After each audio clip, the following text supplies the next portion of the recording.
Hey guys, Mike Lowe here. We are back on Madden for the PC. We are with our Arizona Cardinals, and I just finished the season. I played every single game, I played every single snap, and I never reset a game once. We finished 3-14. I knew it was going to be a rough year. Truthfully, I think we probably should have won like 5 or 6 games. We were the only team to only win 3 games. We're going to have the number 1 pick in the draft, so there's going to be a lot to get through with this episode. But let's start with some of the highs and certainly some of the lows here with this season for the Cardinals. Before we dive headfirst into this offseason, let's jump ahead a little bit and see where I'm currently at, which is week 5 of the 2025 season, and we're 4-0 heading into this game. Kyler Murray, who we're going to talk about a lot in this episode, is in the running for league MVP at this point. So, wow, there's a lot still to come, but let's look to see how we got this Cardinals team, who was the worst team in the league last year, to 4-0 so far, playing every single game. Now, the season wasn't all bad. Malik Nabers is actually one of our top bright spots for sure. 57 catches, 815 yards, and 6 touchdowns for the rookie. But that he missed a ton of time. So we're going to just kind of go through week by week here and see his very first game as a pro and a massive upset, or a massive get destroyed by the Vikings. 5 catches, 138 in the score. Follows that up with 6 for 69 yards. A couple of quiet games here in a row. And then comes back with 5 catches for 172 and 2 scores. Another quiet game. And here he gets Offensive Player of the Week in the NFC with 10 catches, 133 yards, and 3 scores. Plays against the Rams. Then we had our bye week. And he gets hurt here in the game against the Lions on this catch, a 37-yard catch. And he misses a ton of time. He comes back for week 17, has a decent game, and then ends up getting hurt in practice with a quote-unquote sickness. So he missed week 18. So he missed weeks basically, 12 through 16 and then 18. So he missed 5 games, and he was still able to put up these numbers. He would have definitely won Offensive Rookie of the Year, but I think that's going to go to that really nice running back that the 49ers grabbed in kind of that free agency lottery that we looked at in the previous episode, and with McCaffrey being hurt. So Nabers is one of our bright spots, even though the season wasn't great. If I had to pick another, positive on the season, it's our overall team defense. When we look at yardage, we are the 8th best team in the league in yardage against. There you can see us at the bottom. As far as pass defense, we are the 4th best pass defense in the league. Now, some of that's because teams are kicking our butts and probably running the ball a lot, which they certainly did. We were kind of more of a, middle at best defensive team against the rush. As far as points allowed, we are the worst in the NFL. So that's really strange. Again, that kind of leads to maybe the defense looking a little better than they were because teams were just kind of running the clock out on us. Had the least amount of sacks. So again, it's hard to find other positives here. But again, yay, we did okay on defense. As far as negatives, the number one thing had to be quarterback play. So again, I did not reset any games. We ended up throwing, 24 interceptions total between these 3 quarterbacks. And we had just 19 touchdowns, I guess. So not pretty at all. Terrible ratio. And really most disappointing, you can see who had the most attempts is Joshua Dobbs, who's a 69 or 65, whatever he is overall in our scheme. We were doing our best. He had some decent games where he was kind of game managing, but he just had some blow up games where he played really, really bad. Kyler Murray, by far his worst season as a pro. And this is kind of going to be a focal point of kind of the offseason here. We're going to have to talk about what we do here because this guy's not going away. You can see here by far his worst season. Even going back to his rookie year, this is just really, really bad.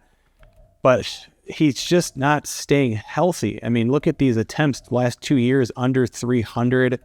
And this is just not going to work. Especially when we're looking at his contract here, we're in a really, really tough spot. And there's going to be a lot more on Kyler Murray later. Again, just kind of showing you why I take that the injury rating so seriously. 81's really, really bad. He's getting hurt, not on scrambles, because I'm really conservative. When I scramble, I'll take what I can get and I'll just go down. But these are just kind of hits after he throws. They're, hits after he that are in the pocket, not necessarily sacks. And he's getting hurt. He missed a ton of games. Again, if we look at his kind of breakdown, just look at the weeks, 1, 2, 3, 4, 5, and then he's out until week 11. And then he played 12, and he got hurt again. And that's it. And so, again, he had some really, really nice games. He also won a MV or the, Player of the Week award at some point. I don't know if it was that game or it must have been the game here against the Bears, against the Lions that we also lost Nabers in. And so, just really, really bad quarterback play. Of course, a lot of that's just me. A lot of that's just, hey, it's hard. It's really, really hard to adjust here. And so, again, that'll be a focal point of the offseason. We'll talk more about quarterback play in a bit. Another negative is really just the overall pass rush. You saw we only had 24 sacks. 10 of them came from Zaven Collins. So I'm quite happy with his season. I was really hoping we'd get some production from this end. Really both of our ends that are rated around that 75 range. Of course, his morale has him playing a little bit lower. He had a nice year, stayed healthy. And again, he's just a really nice player. We did sign him to an extension, so he's kind of part of our plans here moving forward. Really most disappointing, the guy opposite him started every single game as far as I can recall and just came up with the 1 sack. I mean, his backups, guys who were playing behind him, like Cameron Thomas, ended up with more sacks. And so our interior defensive lineman, this is like a 4th string defensive tackle, has more sacks than our speed rushing end. It's a huge, huge issue. And so I don't know what's going on. I still like him. I actually think we also signed him to an extension, but you can see he's regressed since his rookie year. I mean, yeah, he's not making tons of money, so it wasn't an extension. I guess he's still on his rookie deal, I guess. So, but we need something. I mean, we need more production. I was hoping both these guys would be around like 9-10 sacks at a minimum, and it really put us in a bind. Again, you just kind of look at the overall defense. We weren't getting a ton of turnovers, but our defense was not good. I think they still played above, I guess, their pay grades. One more negative, and it goes to our rookie kicker, Joshua Cardi, who I'm still really excited about. He's ranked the 7th best kicker in the league, but he missed half of the kicks he made or attempted. It's by far the worst statistical kicker in the NFL. He missed a couple extra points. We can forgive those, but he was 2 of 2 short, but 3 of 5 under 40, 7 of 12 under 50, and then 4 of 13. I mean, this has got to change. This is too much of our coach just wanting to kick really, really long field goals. And to be fair, we had a lot of like 4th and 13s where, well, I guess we are going to try to kick a 55 or 56-yard field goal. So like, what do you do here? This is an area like we have to really kind of think about adjusting the game plan. Now, the draft is still a ways away. We still have an off season with free agency ahead, so a lot can change. But we do have the first pick, and I think if I had to make a pick right now, I'd probably go defensive tackle again, Walter Nolan. We, of course, picked the DT with our first pick last year. It wasn't a hugely successful pick, at least not yet. He had normal dev. But hey, 2 defensive tackles would be a nice thing, especially when we look at our run defense kind of being an issue, or at least teams running on us at will, it seemed at times. And so anything on the defense is certainly going to help. Really, any talent on this team is going to help. But I don't love Quinn Ewers, who is the really the only top 5 quarterback on the board there. We'll have to see. There's still more information coming in on these. But anyway, lock still can happen. I have decided to fire the coaching staff at the end of the season. We were the worst team in the league. I was really undecided all the way through the last week, but I feel like, I don't know, probably 3 out of the last 4, maybe 3 out of the last 5 games we had a chance to win. Again, I wasn't expecting this staff to make the playoffs or anything, but really it's more about timing when I'm looking at replacing this coaching staff, and let me show you what I mean. We are stuck with Kyler Murray for now. I need to give him a fair shake. I need a coaching staff that's truly, at least in the Madden sense, built around Kyler Murray. He's not going anywhere. We cannot afford to cut this guy or trade him even. He has a bonus of $126 million over 5 years. So that's roughly a little more than $25 million per season. So even if we did cut him next year or trade him, we'd have to eat $100 million, and that would count against the salary cap. It cannot happen. Now, of course, there are restructuring options, but I'm not a huge fan of restructuring. To me, that's just kicking the can down the road. You're really just giving the player more money. It's just going to be paid out a little bit later. And the last thing I want to do is kind of keep Kyler Murray around longer than I need to. I want him to be good. I think he can be good, but he is not staying healthy. And this is a huge problem because we're essentially paying him $50 million or whatever to just sit in his street clothes and not play. And that's a huge problem. So I need a staff that can get the most out of this guy. It has to happen right now. And if it doesn't, this is the window for the new coaching staff. And so if we had to kind of go a new quarterback, it would either happen 2027, 2028, probably at best. It'd probably be 2028 at the earliest. And then by then we can kind of come to that crossroads. Does the new coaching staff stay, or do we go in a new direction with a new quarterback and a new staff? Quick look at the playoff bracket. I think the 2 stories to pull out of here is that Justin Fields takes the Tennessee Titans to a 3 seed in the AFC. And Bryce Young, really nice bounce back. Panthers get the 1 seed in the NFC. It's actually a pretty cool Final Four here in the playoffs. We have a rematch in the NFC. The Lions will once again head to San Francisco to play the Niners. And then a really intriguing matchup in the AFC, Chargers hosting the Bills. To really ensure we put Kyler Murray in the best position possible, we are hiring a head coach with a spread offensive scheme. It just so happens to be Lincoln Riley, who, of course, was Kyler Murray's coach at Oklahoma, where he won the Heisman Trophy. As far as offensive coordinators go, the Modders have done an amazing job, including some, of course, real-life coaches here and some coordinators that were fired in my franchise here that are available. And I've kind of narrowed it down to a couple options, but going between either like Kafka here, who I do like. I like his vertical zone run. That would give us a second playbook option that I'm really interested in and think that would fit Kyler Murray well. He's got 8 talents, which is really, really nice, but he's really focused on outside running, which I don't do a ton, even with an athletic back. Just don't find myself doing a ton of outside run. So instead, we are going to be going with Ken Dorsey. So he was fired by the Browns as their coordinator at the end of the year. He's going from one bad team to an even worse team, I guess you could say. But I also don't mind running a vertical power if we needed to, but I think for now, we're just going to be running a spread. But I really like his talent tree so far, especially kind of working on offensive line awareness. And of course, he can do a lot here with this quarterback guru tree. So Ken Dorsey is going to be the offensive coordinator hire for the Cardinals. For defensive coordinator, we're going to hire the great Matt Patricia because he is just I'm just totally joking. He's a complete POS. We're going to actually hire the legendary Jack Del Rio to run our defense. So I think this will be a nice hire, bringing in a guy who's got a ton of experience, not just as a excellent NFL player, but also had coaching experience and can help out this young coaching staff. Too bad that doesn't matter at all, men. It's just kind of fun to talk about. So he's our hire for defensive coordinator. And there you have it, the 2025 Arizona Cardinals coaching staff.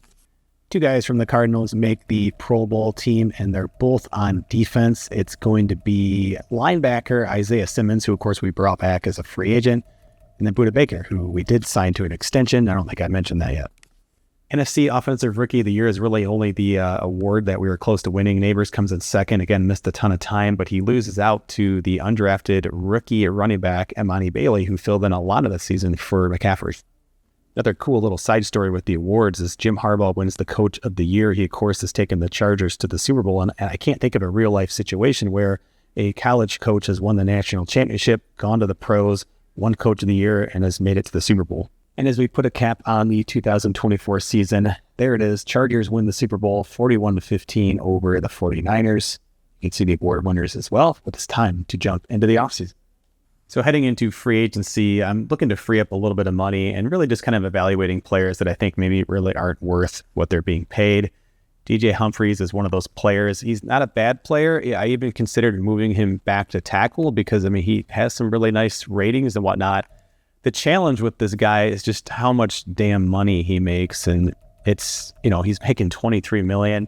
Yeah, we're going to take a $7 million penalty, but really it comes down to, can I find what would essentially be a right guard at this point for less than $15.7 million? And yes, 100% I can, even in free agency. That's still, even if it was just 15.7, I'd probably still want to be cutting this guy. He is not one of the best guards in the league or anything like this. He has an injury rating of like 87. And even though my tackles just haven't been great, Paris Johnson only allowed 2 sacks all year. So even though he's not, doing great, he's 24. He can still have a bump with the star dev here when we do the progression later in the preseason. So I still have hope. The free agent I signed last year, we are kind of stuck with. He did not have a good year. And some of that's just because my tendency to roll right, but he gave up a ton of sacks. So 14, most of our sacks were coming that direction. Again, that's just something I need to work on. But point being is, I don't really think we have a spot, even if we wanted to move Humphries, we are going to free up this money by removing him, and we will wish him the best. And since I know someone may ask, you could try and trade a player like this, but luckily the AI teams are not interested because they too don't want to pay a guard $15.74 million when that guard is 31 years old. So pretty realistic there. Seems fair that our only option is to cut this player. Now, we may be looking to trade down in the draft with the first overall pick. We'll see. We have 6 picks. We do not have a 7th. But we are going to be looking to move Jalen Thompson sort of for the same reasons that we released Humphries, that left guard. So we are pretty deep at safety, and although Thompson would start in kind of a nickel linebacker role for us, he's making quite a bit of money there at 13.7. We can recoup more than half of this back, and I feel like we can find a replacement for less and probably use that money elsewhere. So we're just going to kind of shop this player around, get some offers. We just have the one here. It's a 4th-round pick in this year's draft from the Colts, and we're just going to take that because, truthfully, I would just go ahead and cut him anyway. So we're going to accept this offer and move forward. Jumping ahead into free agency, we, of course, get 5 targets here in this first evaluation period, and we're looking at a couple of starters. One, definitely kind of a long-term starter that would be part of our plans, which is middle linebacker Ernest Jones. If you're wondering about Isaiah Simmons, we're moving him to right outside linebacker, a better fit for a pass coverage linebacker since we're going with a more base 4-3 defense this year. DeForest Buckner, kind of the opposite. It's going to play a starting role, but it would just be on a 1-year deal. He really wants to be here. And then that's kind of the focus of free agency this time, is we're not looking to overspend, and we're really looking at players who are interested in being here. I think this is especially important when you're a bad team. One $30 million free agent is not going to suddenly fix your problems. It's probably going to make things worse. And so although $20 million is a lot, we don't have a single player on the defense who makes over $20 million. I'm okay with this. I think we're coming in just over 20 or 21 million on the offer for DeForest Buckner. So I'm okay with that. Filling out a slot corner here would be Brandon Stevens, another guy who wants to be here. He's 79 overall at all different cornerback positions, so we can use him in a lot of different ways. Pretty athletic guy. And I wish the agility was a little higher, but he's also a really good tackler. Like, don't be afraid of these guys who may be like, oh, he looks like he could be slow, but he's really good in open field. And so that's kind of what you want, a slot guy. It's going to help with our run defense. He's kind of like a glorified undersized linebacker in a way. And so we can use him in a lot of different ways. Could also really fill in nicely into that kind of sub linebacker role. So there's a handful of different ways I think we can use Brandon Stevens, and he wants to be here. So that's good. Quez Watkins, same thing, just a speedy receiver. I wasn't really looking to kind of fill this just yet, but if he wants to play here, let's see what we can do with this 97 speed. He's not like a great route runner or anything, but maybe there's a role here we could work on some short passing, things like that, kind of get him into some formation subs, which I want to start using more this year. Alexander Madison, I don't think is going to accept this offer. We're kind of maxed out at this point. We're out of money. But I do think he's a good fit. He wants to be here, and he would be kind of a complementary back. I don't know what we're going to do exactly at running back, but we do want to go with more of a kind of a zone running back, and he would fit that bill. We still have Lloyd, who is our rookie from last year and who we're hoping will pop a little bit, but this gives us another option. And again, if he signs $2.5 million, that's fine. Even if he's the backup, I use 2 or 3 running backs throughout the season, so this is going to make sense. So that's what we're doing here. Round 1, active negotiations for evaluation period number 1. In this first evaluation period, we do get Brandon Stevens to sign, and we also get Quez Watkins to sign. Our other 3 targets are still out here. We don't have any money to kind of play with, so we're only going to have 3 active negotiations here in the second evaluation period. The only thing that really happened is the Lions have upped their offer to DeForest Buckner, and so we have to kind of decide if I stay at the first overall pick, I'm going defensive tackle. So we would have kind of a stable of 3 defensive tackles, and that might seem silly, but I who cares? That's a great problem to have. And although there are some other free agents there, again, I'm really particular about who I sign. I want them to be players who are going to be healthy. I want them to be players who are going to contribute, kind of fit our scheme, and I'd rather sign an older DeForest Buckner. And a 1-year deal works out perfect if we go DT. It also gives us the flexibility to trade down if we want. We can kind of figure out DT again the following season. So feeling good so far. Really hoping we get Ernest Jones here soon before we get some competition against him. Evaluation period 2, nothing happens here for us, but we did have DeForest Buckner sign with the Lions. This is just a better fit. This is a team that's gone to back-to-back NFC championship games. This is the kind of team that should be signing a DeForest Buckner to a 1-year deal, a guy who's 31 now. Even though he wanted to come here, it's just we didn't up the offer at all, and I'm okay with that. He gets a little bit more, maybe a couple more million, it looks like, to go to Detroit and try to push them to a Super Bowl. So that works, and it really solidifies now what we're going to most likely do with that first overall pick, and it's probably going to be stay put and draft that defensive tackle. So we're okay. It also frees up another $21 or so million, which we can definitely use elsewhere. Third evaluation period, and we're staying pretty conservative. We're looking to bring in another speed rusher who could help complement or maybe just kind of move along the struggles that BJ Ojulari had in his sophomore season, just the 1 sack as we saw earlier. And so on a 1-year deal, kind of high $6 million range, maybe low 7, I forget now.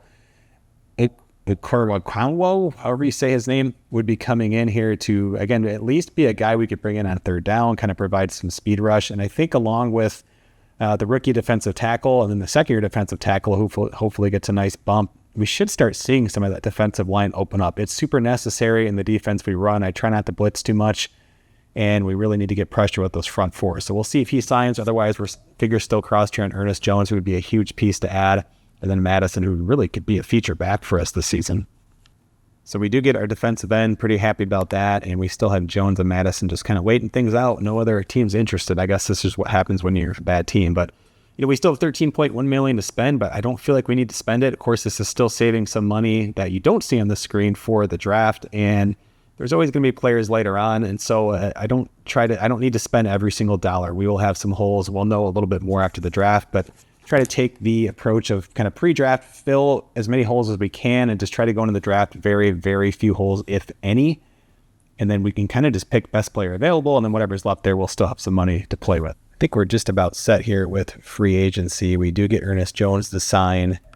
We also signed Draymond Jones, who we're actually going to move into kind of like a defensive tackle role, probably kind of a third down defensive tackle, backup defensive tackle sort of thing. Just nice to have a rotation there. We do get Madison at about, I think, 3.0 or 3.1 million over for 2 years. So that'll be nice. And we just grabbed a fullback here to kind of fill out the roster. Well, we're at the start of the draft, and I am still not sure what I'm doing with the first overall pick. It's down to two, maybe 2.5 people. It's Luther Burden III, Walter Nolan. So it's literally the exact same predicament we were in last year's draft. Do I go defensive tackle, which is what we did last year at pick 4, or do I go receiver? And of course, we ended up getting both last year with a trade up, but I'm not looking to trade it all this time. I don't really want to kind of abuse the trading when the AI teams don't do it. The other player that I actually think he might be the most special player in this draft, and that's why I'm still considering him, is Harold Perkins Jr. Now, I looked through the league. There's not a single right end or any end that is under 230 pounds. So this guy would need to play linebacker, but it would be kind of a position, especially in our 4-3 defense here, where we would just be blitzing him a lot. Now, he is an elite athlete. He has been in the mock draft top 5 more than any other player. And he has a lot of A's here that not only help him with his pass rushing, like finesse moves, pursuit, but he's also a really good linebacker. He can tackle really well. He's got really good coverage skills, can even force some turnovers with interceptions potentially. So like this guy could be really, really special if we utilized him properly. So I'm still kind of giving that some thought, but I think right now I would still go Walter Nolan. So it'd be back-to-back top 4 picks at defensive tackle. And I just love how athletic this guy is. I mean, look at the cone and shuttle, even the 40-yard dash. He's also the strongest DT. Like this guy could be kind of that, what I'm looking for, just a beast. That's what we were looking for last year, a guy who can generate some pass rush up the middle. His grades don't come out as high, so that's kind of where I'm worried is like, oh, I hope this guy just doesn't turn into just like a straight run stuffer, which is nice, but maybe not at first overall. Luther Burden, again, is another just freak athlete, 5'11", 208. He's kind of built like a running back, and he almost plays like it here. Again, really decent metrics. I wouldn't say he's as athletic at his position as even Nolan was, but still really, really good. You can see if you get the ball in his hands, which shouldn't be a problem with the A catching traffic and A catching, he has got great vision. He's got excellent juke moves, tons of stamina, can even kick return, and he's going to be a good route runner. And so it's a really, really tough call. I don't know. I'm obsessed with the idea of getting a defensive tackle who can generate pass rush. And so that's kind of where I'm leaning now, but I don't know. I know like Harold Perkins, like it seems to me like an X factor player. So it's like, do we just pick him and just kind of roll with it, and we just kind of run more of a straight 4-3 defense? I mean, that's fine. We'll have 3 really good linebackers on this team. So I don't know. This is all to say I still don't know what I'm doing here as we approach being on the clock. And because I still don't exactly know what I want to do, why am I going to force this? The first pick in the draft is a nice thing to have if you know what you want to do with it. Otherwise, it can be a really expensive problem. Now, usually that player is going to be really good. They're probably going to be worth that expense. We have 3 offers here as I'm on the clock, and as much as I didn't want to do another trade, one of these trades does make a lot of sense. I can cut to the chase and say the Steelers and Jaguars didn't quite match up when we looked at the numbers with the draft pick calculators that are available online. I'm going to be going with this deal with the Kansas City Chiefs, and it's because I just don't know what to do here. There's not like a top-tier quarterback or something like this, like a Peyton Manning sitting out there. I just don't know. I don't really want to build my team around a receiver with the first overall pick. I mean, it's just not something I really believe you can kind of build a team around, even in Madden. I would love to build a team around a defensive tackle. I have no problem with that. I'm just not sold he's anything more than maybe like a star dev. I could be wrong, but I'm willing to take the chance. Now, the risk with this, because there are some really good benefits, obviously, we'll be getting 2 additional first-round picks, an extra second pick this year, and a 7th round next year. The risk, of course, that I don't have a lot of players scouted around 23, so it's going to be kind of a blind pick. But most of the players, we'd still expect at least have star dev. Of course, this puts us in a really, really good position for future years as we try to rebuild this really bad football team. And so to me, it's kind of hedging your bets. Let's take more, I guess, lottery tickets and see if we can hit more over the next few years versus picking a guy at number 1 overall that I'm just not completely sold on. Seems like the Chiefs they want to kind of get back into the Super Bowl here, having missed it last year. So they are looking to make a huge splash here. And I'll be curious to see how the Chiefs actually build, because they're going to have some financial issues themselves here by not building through the draft and having to pay the first overall pick. But for us, it makes sense. I'm willing to take that risk at 23. I still think we'll be able to get something. I have a lot of other players that I like in this draft that we haven't talked about. So we are going to accept this trade. We're going to put the Chiefs has been traded on the clock. And the Chiefs go left tackle Will Campbell. He was a top player in this draft class, repeatedly showing in the mock drafts and whatnot. Looked to be a good player. Wasn't somebody I was completely sold on, so I really wasn't putting him in the mix at pick 1, but Chiefs got their guy. Let's see what else happens.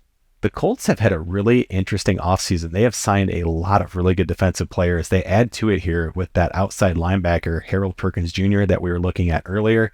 Super excited, one, that I didn't have to pick this guy and just kind of roll the dice, but I'm really excited to see. He was the 2nd pick in the draft. Really curious to see how the Colts use him and how he looks here post-draft.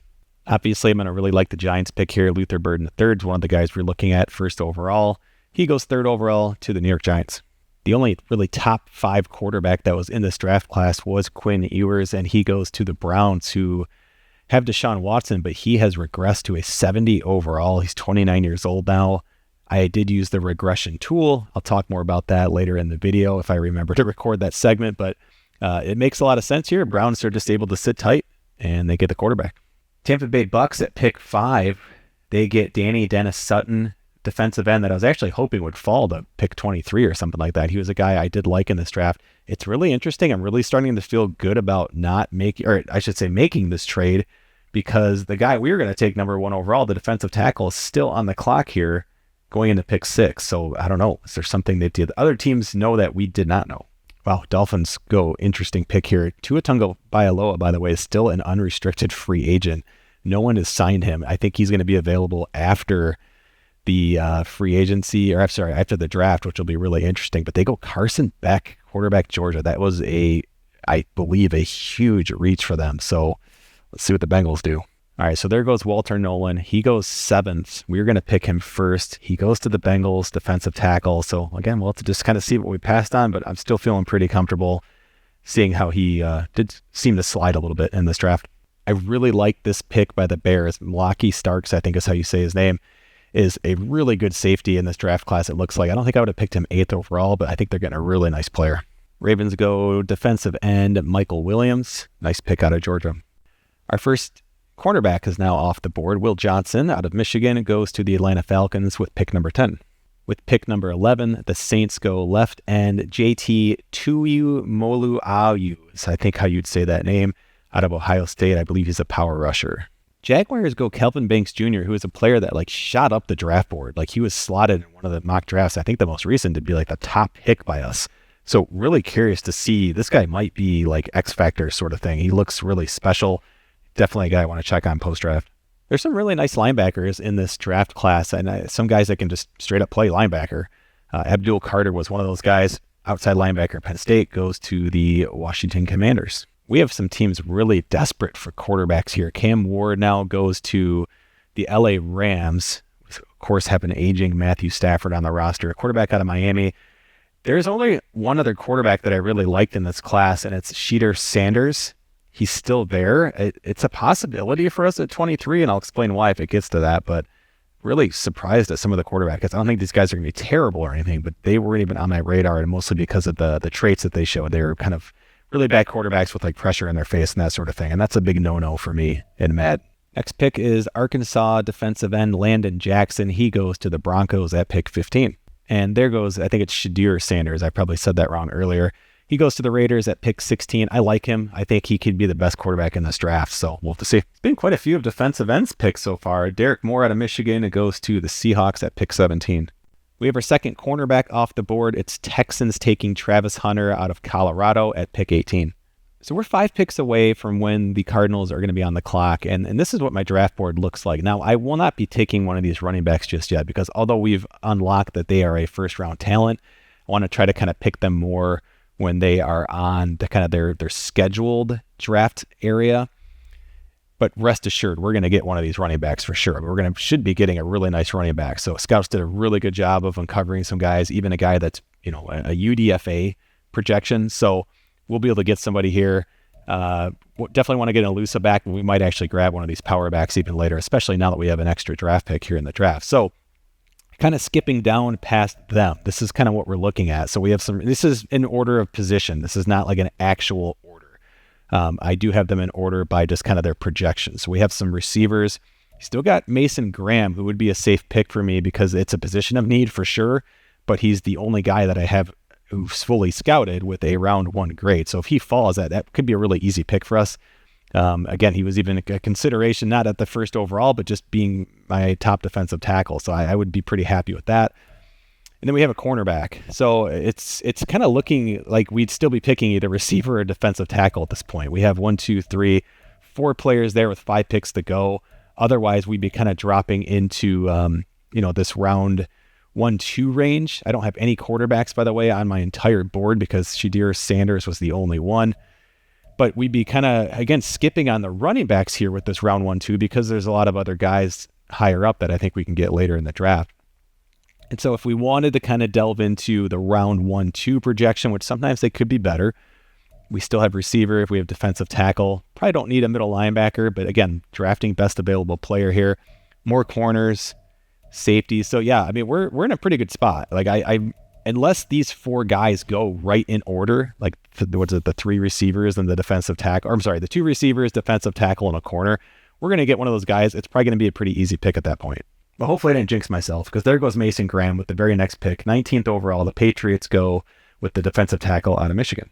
All right, so the Eagles are helping us out. They go Nick Scorton, I think is how you say that, and out of Texas A&M. So we're going to get at least one of those 3 players, probably have a pick of at least a couple of them here. Titans go left outside linebacker James Pierce Jr. with pick number 21. Another defensive end, this time Ohio State's Jack Sawyer goes to the Vikings. We had him fully scouted. He was like a 3rd or 4th grade, so it's a bit of a bust pick there for the Vikings. But we're on the clock. We have a few options. Let's take a look. So looking at our board again, now that we're on the clock, again, we can go past the running backs for now. They'll come into play maybe 2nd round, 3rd round, probably even a little bit later maybe. There's receivers here don't really separate themselves. I like them. I'd be okay getting either of them. I'd be okay waiting. What's interesting is, although I don't have them 100%, we do have all of the cornerbacks at 99. And so we see like every single one of their grades. I'm going to come back to Benjamin Morrison in a second. Skip some more running backs. Again, this is just my favorites list here. Get some more receivers into the 1st and 2nd round. Shamar Turner, if he falls, it'd be nice to get him in the 2nd round for sure. Could definitely use him. I like Barrett Carter, but it's like these guys are all 95. There's a big difference here with the modding between 95 and 99 because you don't have these ranges with a cornerback when they're at 99. Even though you don't know everything about them, you don't know their final kind of talent scout, like their official scouting. You do see all of the different ratings, and so to me, it's really advantageous to grab a corner here to kind of cut our, it's like risk mitigation if you think about it that way. And all these corners are good. I really like them. Anyone from Xavier Scott all the way up to Morrison, who we saw a second ago. Some good safeties here, but again, I wouldn't be picking a safety over a corner that we're just going to know a lot more about. But Morrison is the only one with a round 1 projected grade, and he also is the only one that has 2 of the kind of the 4 grades there that you see on the right as A. Now, of course, there's more to that, but when we go in and look at his skills, he's a guy who can really not only create turnovers, but can play press. So we could play cover 2 man press. We could play cover 2 zone press with him, which is something we just don't have. We don't have a single corner on our team who I really trust in press coverage. And even though he is a zone prototype and I want to play a little bit more man with this new defense, he's a guy that has a man grade just as well as a zone. And I like to mix it up. So he's really kind of the perfect corner for me. I think it's a pretty low risk. I do think he'll have a hidden depth trait. He's pretty athletic. I love that acceleration. I wish his agility was a little bit higher. I also kind of wish his combine and college pro day numbers were a little bit better. I'm a little worried about that. But at the end of the day, I mean, I really want to see the grades. I mean, this is kind of, what do they call it? The underwear Olympics sometimes. And like, I don't really care so much. I mean, people obsess, say, over the 40-yard dash. And it's been kind of proven that that's not really that important, because like, when do you run in a straight line like that in a football game? It's super rare. And so I'm okay kind of ignoring a little bit of that. He's also 21. So I don't know. This is the safest pick to me. It mitigates risk as much as we can at this point. And, I think picking up Benjamin Morrison here, who is probably a lower risk than we would have taken with one of the number one overall guys, especially considering we get the extra draft pick. So having said all that, Benjamin Morrison is going to be our pick here out of Notre Dame, 6 foot, 185 zone corner. We're going to make that selection now, and he's normal dev. So 2 years in a row, my first round pick is a defensive player who comes out normal dev. The good news is he'll probably be rated pretty high. Love that acceleration. Again, the agility was a little bit low, as we knew. So yeah, I guess those metrics do kind of check out pretty nice. His change of direction is phenomenal. So it's interesting that he's not super agile. So we'll see if that gets a bump. 91 speed's totally fine, especially if a guy who's going to play zone. So yeah, a little bummed there, but again, I'm okay with it. It's not the end of the world here, especially with how development works with the Madden PC mods. All right, so pick 24 in the first round is Deonte Walker out of Kentucky. He goes to Green Bay. And that is not the defensive tackle that we are hoping slides, so that's good news for us. The run on quarterbacks continues here in the first round. Jackson Dart out of Ole Miss goes to the New York Jets. Left tackle Anthony Belton goes to the Steelers, with perhaps the coolest name in the draft, Ephesians Prysock. Cornerback out of Washington goes to the Cowboys. Panthers grab defensive tackle Omar Norman Lott. Buffalo Bills get right tackle Ariante Ursary. My Detroit Lions go cornerback Jordan Hancock out of Ohio State. With pick number 31, the NFC champion 49ers go right tackle Jared Penning. And the last pick in the first round, Chargers grab Joshua Gray, right guard out of Oregon State. Okay, first pick, the second round. There's a lot of players I still like. It's still not time for running back, but we got a couple of receivers here with a first round grade. There's a lot of players kind of underneath this that I like too. Again, skipping more running backs.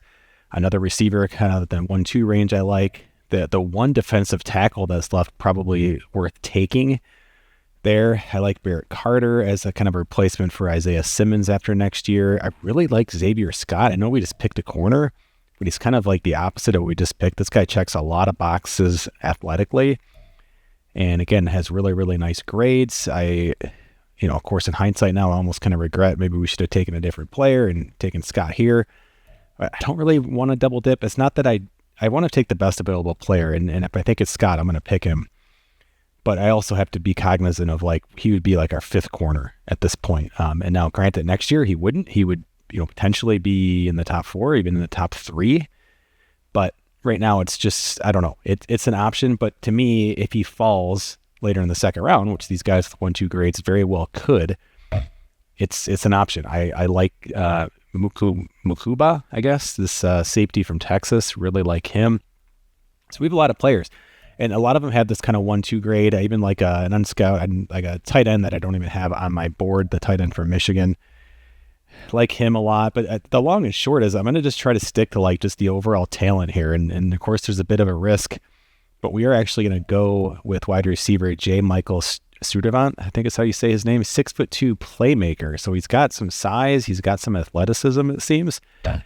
He doesn't have great metrics here. So again, it's another bit of a risk, but again, to me, it's like, can you do some stuff here? And I think he's got potential to run some really nice short routes. You can see in the bottom left and then kind of in the middle right, medium routes.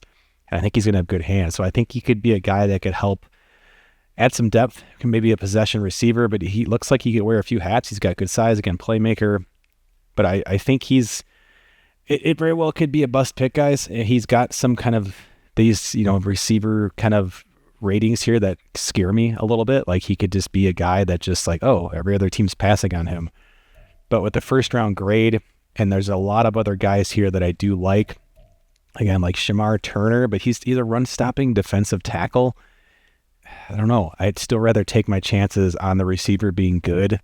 There's other players here, but these guys could fall. Like I don't think this guy's going to fall till the end of the second round. We're ready to go. So that's what we're doing here. We're going to pick the receiver and just hope and pray we get a dev trait. But hey, in the second round, it's tougher to get these traits. Good call. And we did. So I'm quite happy with this pick now. And this is a good example of why, stick to your game plan. It's really easy to start talking yourself out of it. Now, again, I don't know. This guy could just be a star and never really develop much more. He's already 23. But this is nice. This kind of makes our first pick a little easier to swallow. Now, keep in mind, too, with progression here with the PC mods, normal dev isn't the end of the world, by the way. What's key is that the player's young. He has a chance to kind of fall into that development cycle when you run the progression utility in preseason week 1. So, and that's realistic. Like young players can come out of nowhere. And so it's not just about the hidden dev trait. So those things help, but this is a really nice pick here. Really excited about it.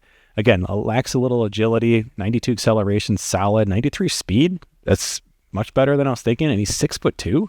So this is awesome. Like this is right here. We have a number 2 receiver now. So this guy's looking really good. I'm surprised his strength is so low for being 6'2", 205, but that's okay. Again, really, really happy, and I'm really excited to see what his route running is going to look like. So very happy with the second pick here. It's the first pick in the second round. J. Michael Strudavant out of UCLA is an Arizona Cardinal. All right, so we jump ahead to pick 23 in the second round, of course, part of the Chiefs trade that we made earlier. And Xavier Scott is still there. So is Mukuba, who is the safety I like, and it's a toss-up. Mukuba would be kind of like a future replacement. Even though he's a strong safety, I'd probably end up moving him to free safety, so he'd be like a Budda Baker replacement. But Xavier Scott, we have scouted more clearly. I love this guy. I think he's going to be really good. And I don't care if I'm double dipping. And let me show you why.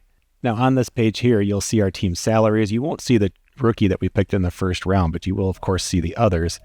And so let's put him in here, and let's just say he's kind of in this mix between, Stevens, the free agent we signed, Wiggins, who, by the way, has star development now. So, again, progression has kind of helped with that a little bit, or I think just him having he had blocked 2 kicks. He had an interception as a rookie. And so he went from normal dev, we were a little bummed out drafting him, to now he's a star. So, we have 3, and now with the rookie 4 decent safeties. And this is what I was saying earlier. Scott would be basically our 5th guy. But we have on a 1-year deal, Stevens is just kind of like a filler guy. And then, of course, Wiggins will be around still. And then we have Moore on a pretty expensive contract here at age 30. So we have the option next year. We can either cut him or we could keep him around. But either way, really, when you're looking at this, it's going to be Wiggins and then the 2 rookies here moving forward. And that's great. And so, again, that's why it's a little bit more than just like, well, I already have starters here, and I don't know, maybe I should fill a need. This is why you draft best available player. You're going to need him at some point.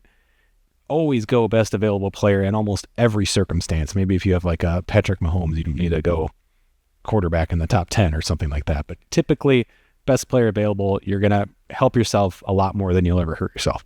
And to be fair, I still really like Mukuba, but just we have a clearer picture on Scott. So it's a less risky pick. It also just works out that Budda Baker is our best player. He's under contract for 3 more years.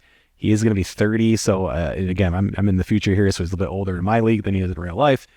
But Xavier Scott, just it makes sense. I love having depth at corner. I got no problem with that. So Xavier Scott is going to be our pick out of Illinois, 5'11", 190 slot corner. Give you another quick look here. Metrics just look great. And again, really nice skill set here. So yeah, just super excited. Let's see. We might get a hidden dev trait here, but if not, he's still going to be a pretty nice player for us. So let's jump in, make that selection. The Green Bay hidden dev trait for him.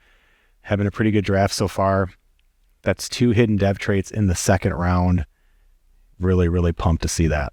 Trey Sanders just went. He was one of the first running backs to kind of have that first round grade, who would probably be picked the earliest. And again, that could be because the Jets have similar intel that I have, or it could just be that he was kind of the next running back up. But either way, I do think that running back window is going to start to open here as we get to that first pick in the third round. So Andrew Mukuba just got picked by the Bills there at pick number 29 in the second round. Round 3, pick 1. Still not ready to take a running back, but I can tell you I want to get Le'Veon Moss with the first pick in the 4th round. We also have the 2nd pick in the 4th round. So it's a bit of a risk, but here's why I'm okay waiting another round. 1, it's early 3rd round, which is still like a 2nd. If we just look at kind of the running back spot, he's still pretty far down the list. And so we'd have to have like 6 running backs go in this round. It's possible, but there's other running backs as a backup. I'm okay kind of taking that risk. If you go back and look at kind of the overall list, there are some players here that I do like, but Wyatt Millum is the guy that I'm going to be looking at. I was even looking at like a Shamar Stewart. Maybe we could like move him as a defensive tackle, a bit of a project. Campbell here, linebacker out of Alabama. Again, not a bad player.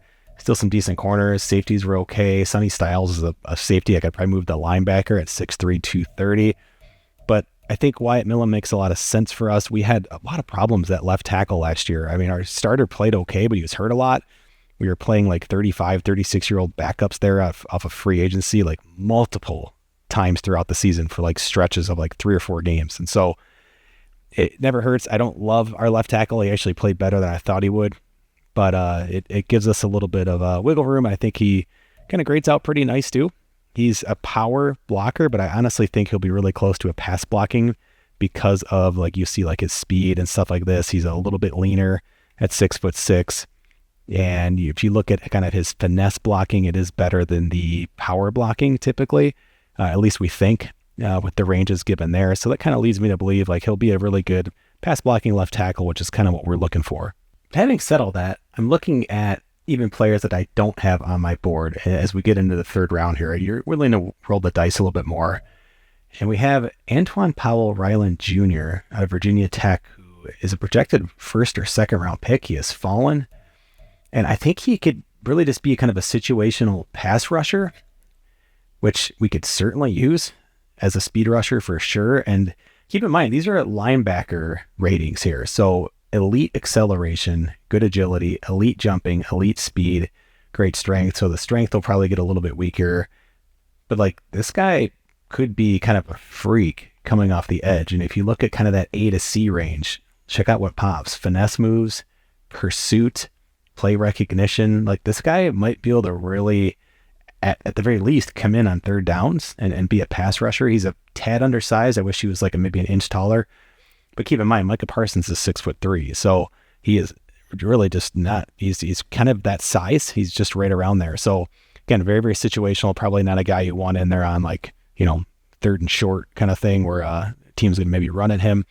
But 3rd and long, this guy can make a lot of sense. And so because of that, I'm actually going to pass on the left tackle. There's still a chance that left tackle falls. I mean, probably not, but there's some other tackles here I like, and to me, a backup tackle for now, that could be a starter for sure, but this is kind of game changing for me. And so we are going to go off the board, which I rarely do, and just take a player that's fallen, even though I didn't really have him as a player I liked in that 1 to 2 range. It's a little bit different when we're talking in the 3rd round and we're looking at value. So going to roll the dice here. We're going speed rusher from Virginia Tech, Antoine Powell Ryland Jr. The Indianapolis Colts. Normal dev. The clock. 90 speed, and that'll be a defensive end when we move him. 92 acceleration. So, I mean, he checks out. It's normal dev, which is, 3rd round, kind of to be expected. But, yeah, we'll see if he can add some pass rush. Jump ahead a few picks, and with the 8th pick in the 3rd round, Wyatt Millum goes to the Bears. When we made it all the way to the 1st pick in the 4th round, I was sweating simulating that round, but Le'Veon Moss is still there.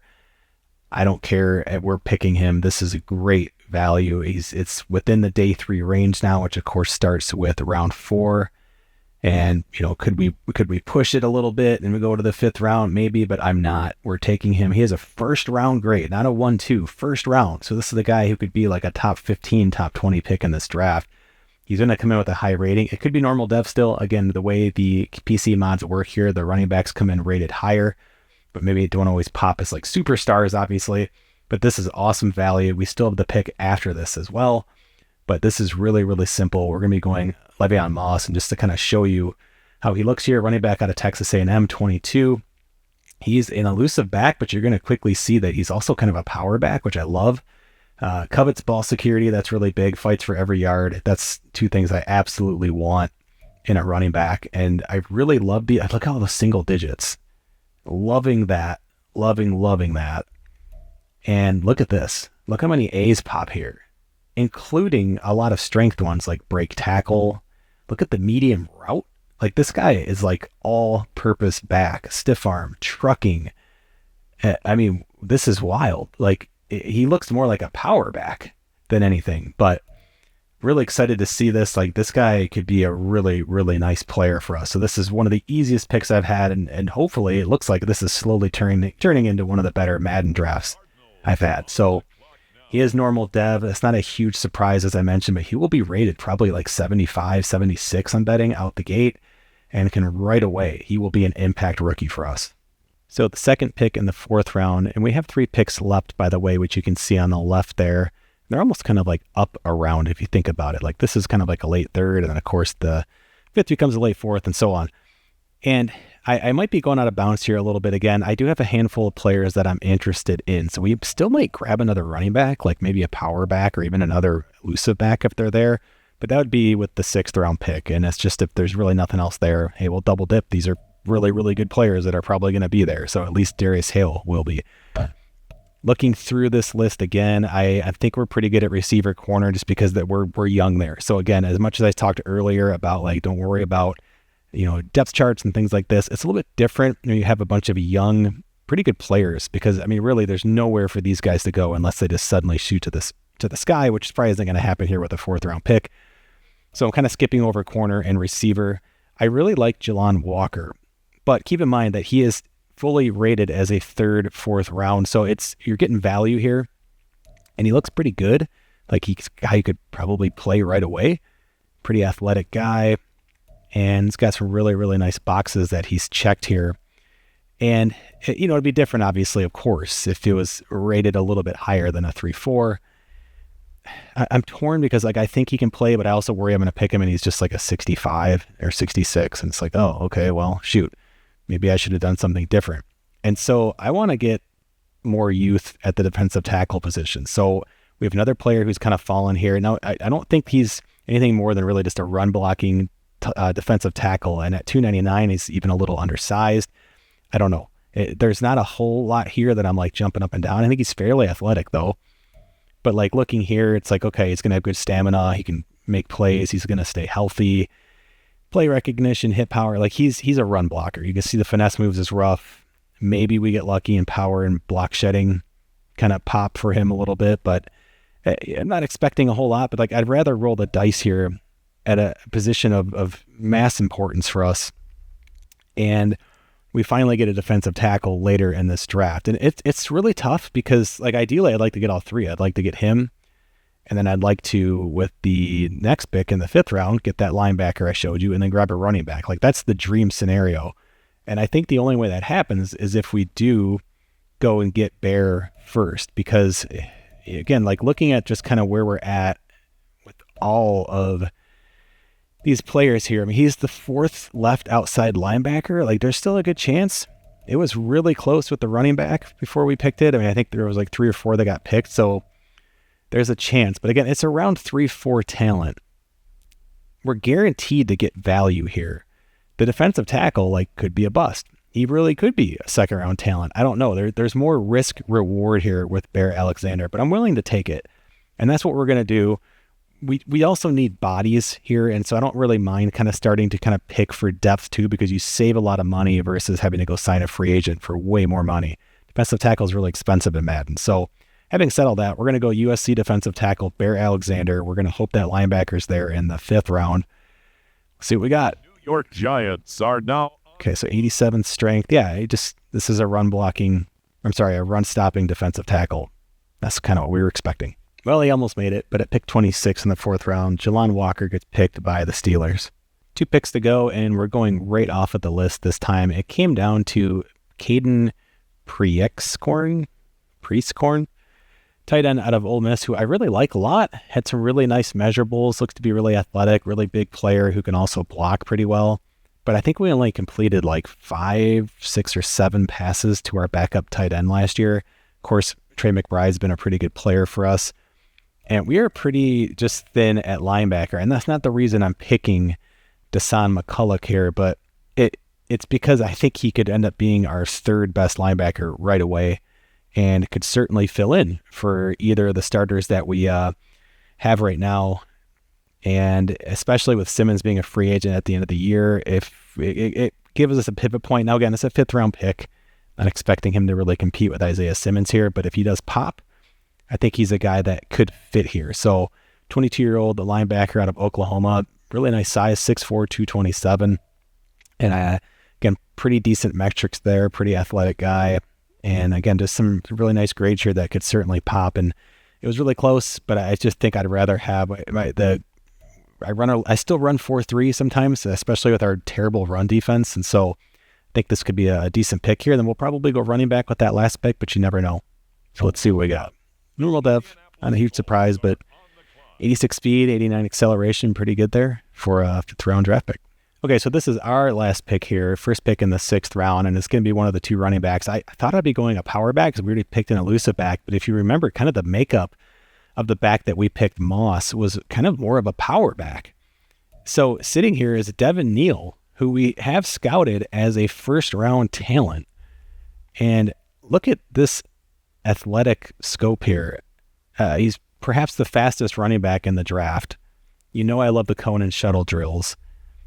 I mean, this is awesome, not to mention a kick returner. So at the very least, he's a special teams player we're getting here in the 6th round. And so this is the pick here. I mean, Darius Hale I liked, and I think maybe I would still take him if the previous running back didn't have that kind of power back mold. But I just think I'd rather go with the athletic player. And now we have guys, we have a couple of running backs here who could be really, really special. So we're going to go, I don't even care who else is here. There's a round 1 talent sitting here, 2 of them still in the 6th round. Devin Neal is the pick. And this is when you should be picking running backs, especially if you have a good scout like this. We played this really, really well. We ended up getting 2 of these guys. You could even argue that maybe I should have just not even taken the first one, but it'll be nice to see if one of these 2 guys pop. So normal dev trait, 94 speed, 94 acceleration. Yeah, I mean, this guy is going to be pretty fun to play with. As I mentioned earlier in the video, we're already 4-0 in the 2025 season. We're going to be doing some live streaming of games. We're going to be just kind of looking at what do we do with the mods kind of when we're out of the real life draft classes, a lot of other stuff here. So make sure you subscribe to the channel if you haven't done so already. Like the video. Make sure you're following me on Twitter as well at MikeLow47 because we're going to keep this going here. Madden is playing awesome with the PC mods, and I'm excited to keep sharing it with you all. So thanks for watching, everyone, and I'll see you next time.